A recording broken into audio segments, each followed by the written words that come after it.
Hey guys, good day. Hey, I wanted to look back at a recent study I did about Isaiah 28, but I want to start here with John chapter 8. And in John chapter 8 is where the woman who was caught in adultery was brought to Jesus.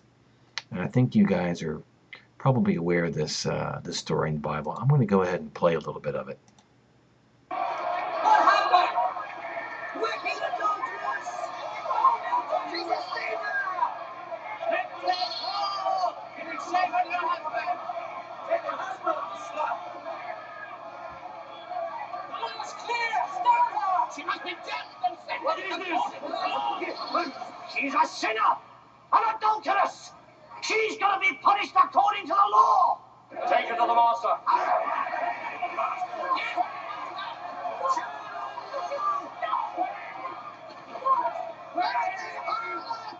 Stone her! Stone her! Master, what should we do? This woman has been caught in the act of adultery. She should be punished according to the law.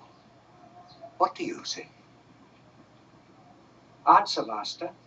We want to know your opinion. Yes, tell us. Is it right to kill her?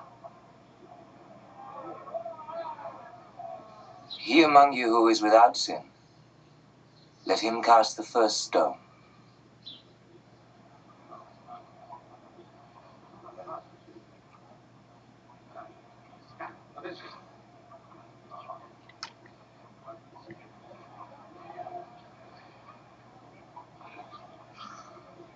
So we know where this goes. Everybody drops their stones, and they don't bother to throw the stone at her because they all have sin. So the question is, going back to the word, look at the proclamation that Jesus said. He said, "He among you that is without sin, let him cast the first stone at her." We know that her is a harlot, a whore.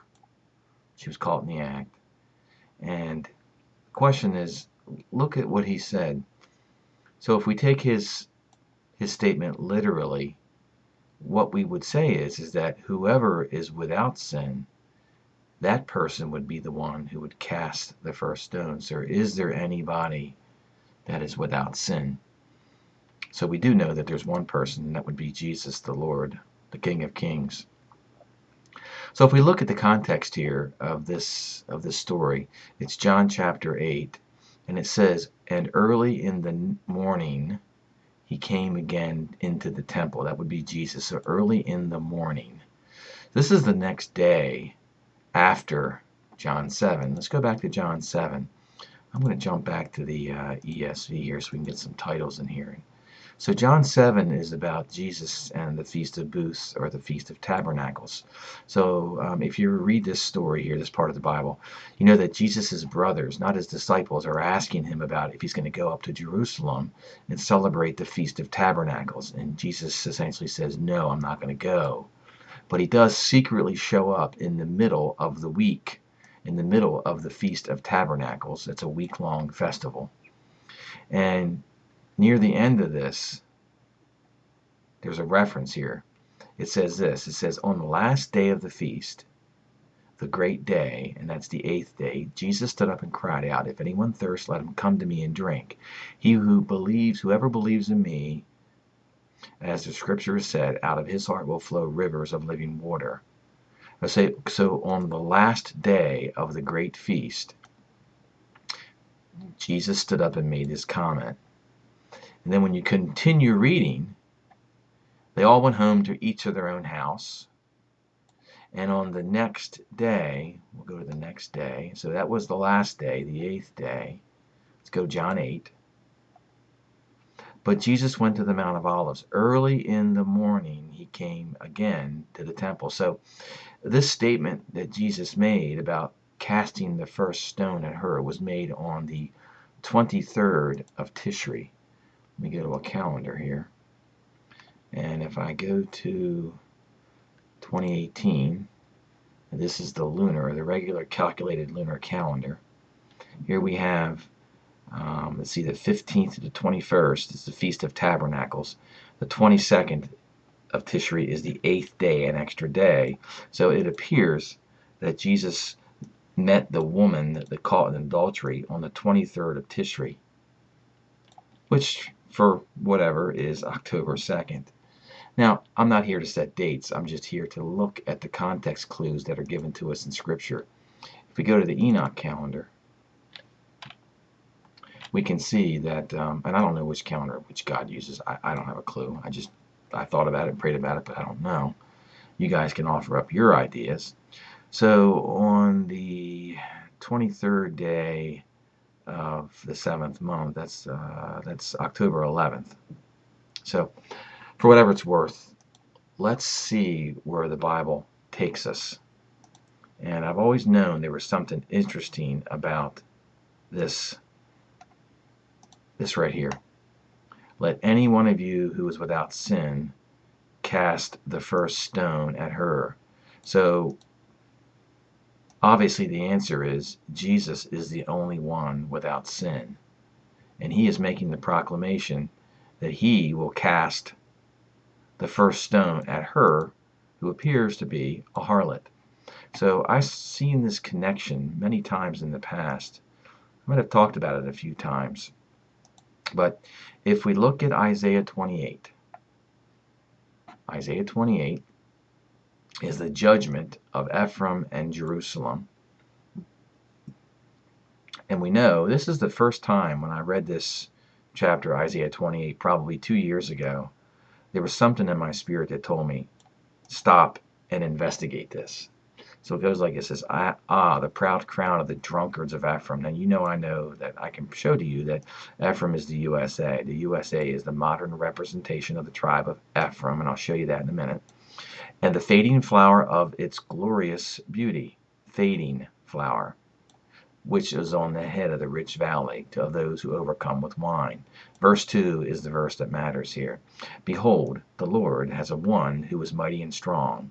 Other translations, the Lord has a strong and mighty agent, an object that is strong and mighty. And this strong and mighty object or agent or one is like a storm of hail, a destroying tempest, like a storm of mighty overflowing waters. He, the Lord, cast it down to the earth with his hand. Let any one of you who is without sin cast the first stone at her.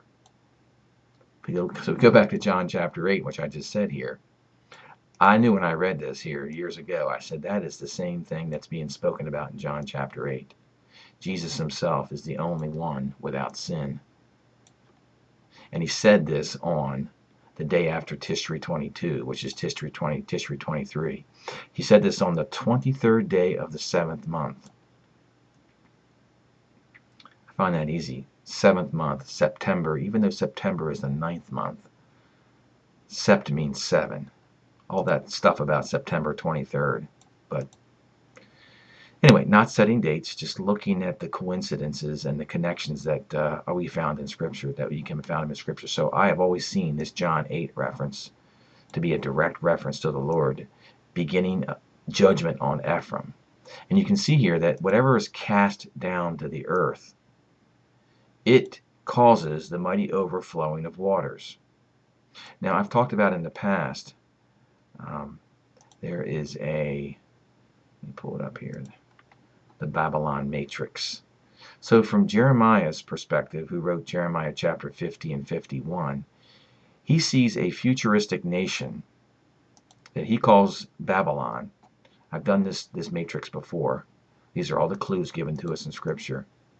And one of them is, it's not written here, but it talks about that Babylon would be destroyed with waves, tumultuous waves. And we see that here in Jeremiah 51 verse 45. The sea shall come upon Babylon. She is covered with a multitude of waves. Okay, so we learn from Isaiah 28 that Ephraim will be overcome with waves also. So really Ephraim and Babylon are really the same thing. I've talked about this in the past. I've always seen this country starting out as Ephraim, and that we were taken over by Babylon, the world's monetary system, at some point early in the 19th century with the um, with the Federal Reserve Act. So I'm not setting dates. I just know that here shortly we are coming upon the 23rd here, October 2nd. I've looked at dates before. I've been wrong 100% of the time. I have no clue if there's any validity here. I just know that we are coming upon the time that we all know, we can feel it, that events are going to begin. So I was going to jump through and just look at a few things. I have a couple of documents here for folks who want to understand about Ephraim, who've never seen who've never seen this analysis before. But we know that when you look at the history of the world, there's only been one nation that's been a melting pot nation, where all the peoples of the world come to the USA. The USA is a nation full of peoples. It's obvious here. There's no other nation that even comes close to that description. That is the tradition of the United States. We are a melting pot nation, a nation full of peoples. Nobody would argue with that. We are an assembly, a nation full of peoples. And if you read Jeremiah chapter 48, verse 19, and you look at the proclamation made by Jacob himself, Jacob made a proclamation about the descendants of Joseph's two older sons, Ephraim and Manasseh. And in chapter 48, Jacob blesses and makes the futuristic proclamations and prophecies concerning Ephraim and Manasseh. Now this is Genesis 48:19 as translated into English from the ESV and most other translations. And this word that the descendants of Ephraim shall become a multitude of nations. If you look up this in the Hebrew, I'll have it rewritten down here as an alternate translation. You can see that there are different primary words. The Hebrew word for multitude is mellow, and the primary definition is full. And the Hebrew word for nations is goyim, and goyim can either be translated nations or peoples. So when you read Genesis 48:19, it goes like this: But Jacob refused and said, I know, Joseph, I know. Manasseh will also become a people, and Manasseh will also be great. However, Ephraim, that's the younger brother nation, shall be greater than Manasseh, and Ephraim's descendants shall become full of peoples. Ephraim's descendants shall become a nation full of peoples. That right there, that one verse, identifies the United States as Ephraim, the modern representation of the tribe of Ephraim. Now we know the name Ephraim means, Joseph gave him that name, it means double blessing. And what other country in the world has been blessed by God more than the United States?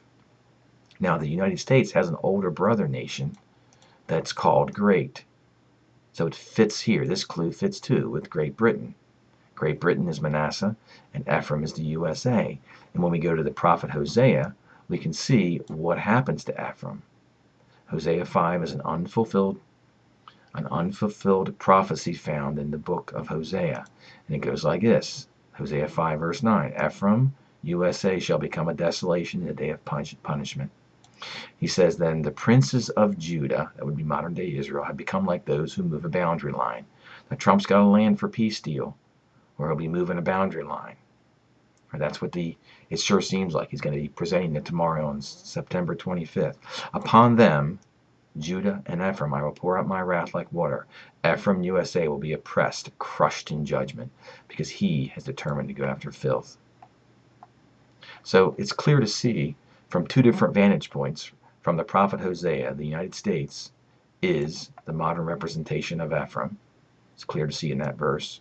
No other pair of nations, Great Britain and the USA, you can't select any other pair of nations that has these distinctive qualities, attributes that Jacob prophesied about. There's no other nation. You can't. There's nothing out there. Try. You can't figure it out. France and Canada, Spain and Mexico, there's nothing. You can't look at an older brother and a younger brother nation that has these qualities where the younger brother is greater than the older brother. Okay, so we know from Hosea that the USA is Ephraim and will become a desolation. And we know that the waters will come over it, as it says in Isaiah 28. And we know that from Jeremiah's vantage point, the USA is also Babylon. There's no question about that. You can see that here. It's not the Vatican. Now, some people say in Revelation 18 that it refers to a city. Well, maybe it's referring to New York City. When Babylon is destroyed, the ship's captains will be lamenting the fact that they won't be able to sell their cargo and import and export all that cargo. And the merchants, Revelation 18:11, the merchants of the earth will weep and mourn for her, since no one will buy their cargo anymore. Who is the Vatican selling cargo? They're not in the cargo business, guys. Okay, and the fact that right here, it says right here in Jeremiah 50 verse 12, it says that Babylon shall be the last of the nations. Okay, last of the nations. The USA is the last of the modern great nations. So the point here is to show that possibly the Lord could be giving us a timeline of when he will cast the first stone at her, Babylon, Ephraim, USA, the harlot. Okay, so if you continue reading in Isaiah 28, some other things come to light. One thing you see in verse 5 and 6 is that for those who are the remnant of his people, when these events begin, it will be a crown of glory when these events begin for those who are part of the remnant, who are part of the bride. And you guys can download this document. I'm not going to continue to go through it, but as it goes through to the other last half, we see mention of an overwhelming scourge that passes through. It says, therefore, hear the word of the Lord, you scoffers who rule this people in Jerusalem. Because you have said, we made a covenant with death, and with Sheol we have an agreement. When the overwhelming scourge, Planet X, and its system passes by. And it continues on. It says the waters will overwhelm the shelter, the deep underground military base. Then the covenant made with death will be annulled, and your agreement with Sheol will not stand. When the overwhelming scourge passes through, when Planet X passes over, you will be beaten down by it, asteroids everywhere. It will be sheer terror to understand this message. You know, I notice there's a lot of people, a lot of Christians, who study their Bible, they go to church, and they're good, faithful Christians.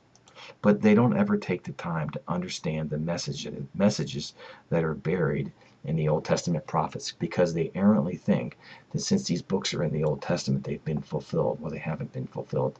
The day of the Lord has not happened. And this is a painting that described in a Passover event, I would say, about 700 years ago. Then it says this, for the Lord himself will rise up as on Mount Perazim. That would be when David was anointed king, when Jesus will be anointed king of the earth. As in the valley of Gibeon will he be aroused. In the valley of Gibeons, when Joshua's longest day occurred, when the sun stood still. You see the same thing, Habakkuk 3, when the Lord returns with his arrows, and he shoots his arrows out, and he cuts off the head of the house of the wicked. Read Habakkuk 3. The sun will stand still again when Planet X passes by.